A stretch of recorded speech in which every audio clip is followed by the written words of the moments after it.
এত টাকা দিয়ে গরু যারা কেনে তাদের আয়ের উৎস অথচ তারা কিন্তু তাদের কোম্পানির কিংবা তাদের ব্যবসার ট্যাক্স আপনি খোঁজ নিলে দেখবেন সবই ওনাদের লস। একদম। এখন এই যে হেলাল ভাই বলছিলেন বা আমরা শুরু করেছিলাম আলোচনাটা, কোরবানির উদ্দেশ্য কি? মনের পশু। মনের পশু তো জবাই দেন না, যারা কোটি টাকা দিয়ে কোরবানি দেন। ওই কোটি টাকার কোরবানির মধ্যে তাদের মনের পশুর একটা প্রতিফলন দেখা যায় আরকি। আর ওই যে গণমাধ্যমের দায়ের কথা বলছিলেন যে গণমাধ্যম তার দায়িত্ব সব ক্ষেত্রে খুব সঠিকভাবে পালন করে তা না। আবার আমাদের একটা ভুল ধারণা আছে, অনলাইনে আমরা অনেক কিছু দেখি, সব কিছুকে গণমাধ্যমের উপর চাপিয়ে দেওয়া তা না, কিন্তু গণমাধ্যমের একটা নির্দিষ্ট নিয়ম নীতি অনুযায়ী কাজ করে। সংবাদ মাধ্যম যদি বলি, অনলাইনে যা খুশি করা যায় সেটার সাথে সম্পর্ক কারণ নেই। গরু তবে আজকাল টিকটকও করে, হ্যাঁ হ্যাঁ তবে তাই না? হ্যাঁ এটা তো তবে গণমাধ্যমের দোষ দিতে পারেন না আপনি। একদম একজন মানে মারা গেছে। অনলাইনে হ্যাঁ। অনলাইনে অনলাইনে গরুর যেই মানে প্রাচুর্য আমরা দেখছি, প্রচুর কন্টেন্ট আপনি দেখবেন ইদানিং গরু নিয়ে। আমরা জানি যে গণমাধ্যম বা সামাজিক মাধ্যম যাই বলি না কেন, গণমাধ্যমের ছাত্র হিসেবে, যে গণমাধ্যম কোনো ব্যক্তি বস্তু ঘটনা বা বিষয়কে মর্যাদা দেয়, স্ট্যাটাস দেয়। তো এখন গরু কিন্তু অনেক বড় স্ট্যাটাস পেয়ে গেছে এই অনলাইনে 1.5 কোটি টাকা 1 কোটি টাকা হলে তো স্ট্যাটাসে হবেই। হ্যাঁ, এখন যৌক্তিক মূল্য নিয়ে আলোচনা হয়েছে। আমি শুধু একটা জায়গায় বলে শেষ করতে চাই, সেটা হচ্ছে যে আমাদের যে কৃষি অর্থনীতি বা কৃষির উপর আমাদের যে নির্ভরতা, আমাদের সেই সনাতনী কৃষি বলি আর বর্তমান আধুনিক কৃষি বলি, সেই জায়গায় আমরা খাদ্য নিরাপত্তার কথা বলি। সেই ক্ষেত্রে শুধু খাদ্য মানে তো চাল না, আমাদের মাছ, মাংস, ডিম, দুধ সবকিছু।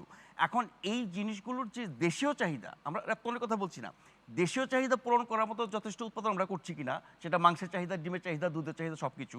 আমাদের কৃষকরা যে একটা দুইটা গরু পালা থেকে শুরু করে ওনাদের মতো কর্পোরেট ব্যবসায়ীরা যে অনেক বেশি গরু পালেন, সবকিছু মিলিয়ে চাহিদার চেয়ে যদি সে যোগানটা বেশি হয়ে থাকে বা সমান হয়ে থাকে, কেন এত বেশি দাম হবে? সেই জায়গায় কারসাজি কারা করছে, সিন্ডিকেশন কারা করছে, সেগুলো নিয়ে বছর ধরে আলোচনা হয়। ওনারা দেখেন অনেক ব্যবস্থা নেওয়া হয়, কিন্তু বিদেশ থেকে আমদানি করার নামে এই যে আমাদের দেশে অপচর্চা হচ্ছে, তাই আমি বিদেশ থেকে এনে তাদেরকে একটু সাহায্য করলাম।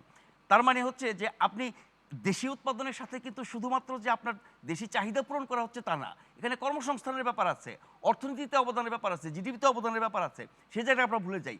আমরা জানি বহু বছর ধরে এই সরকার তো বটেই, তারও আগে সরকার, বহু বছর ধরে সরকার কিন্তু আপনার এই যে ডেইরি, ফিশারিজ, পোলট্রি, এগুলোর উপর যথেষ্ট গুরুত্ব দিচ্ছে এবং সেগুলো সমৃদ্ধ হচ্ছে, সংখ্যা বাড়ছে, খামারি সংখ্যা বাড়ছে, আমাদের কর্মসংস্থান বাড়ছে, উৎপাদন বাড়ছে।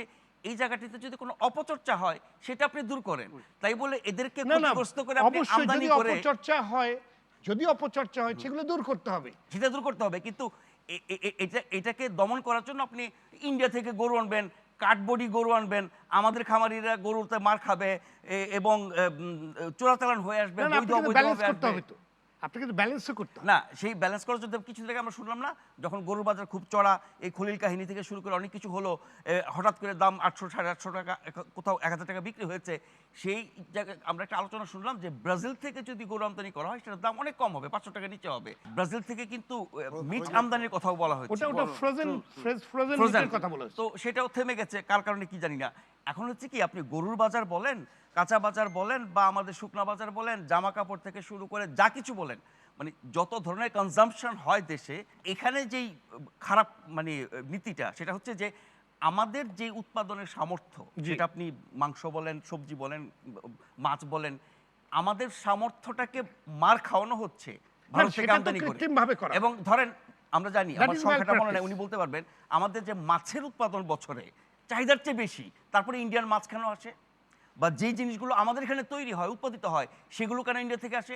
ইন্ডিয়া থেকে আসে কোনো একটি পণ্য কি বাংলাদেশের চেয়ে মান বেশি? না, মানও খারাপ, আপনার দামও কম, তারপরে সেগুলো আনা হয় এক শ্রেণীর মানুষকে সুবিধা দেওয়ার জন্য যারা আমদানিটা করেন। ফলে এখানে আমাদের নীতিগত ব্যাপার আছে, বৈধ অবৈধ পথে আসার ব্যাপার আছে। শেষ কথা বলি যে আমাদের যে কোনো জিনিসের দাম, সেটি দৈনন্দিন প্রয়োজনীয় জিনিস থেকে শুরু করে বিভিন্ন উপলক্ষে দরকার হয়, বছরে দরকার হয়, সব ক্ষেত্রেই কিন্তু যে কথাটা ঘুরে ফিরে আছে যে এক শ্রেণীর মানুষ যারা সিন্ডিকেট করে ছোট জিনিস থেকে বড় জিনিস সব কিছুর দাম বাড়িয়ে দিয়ে বাজারটাকে নিয়ন্ত্রণ করছে, সেই মানুষগুলোকে সরকার এবং রাষ্ট্র দিনের পর দিন, বছরের পর বছর পৃষ্ঠপোষকতা করে যাচ্ছে।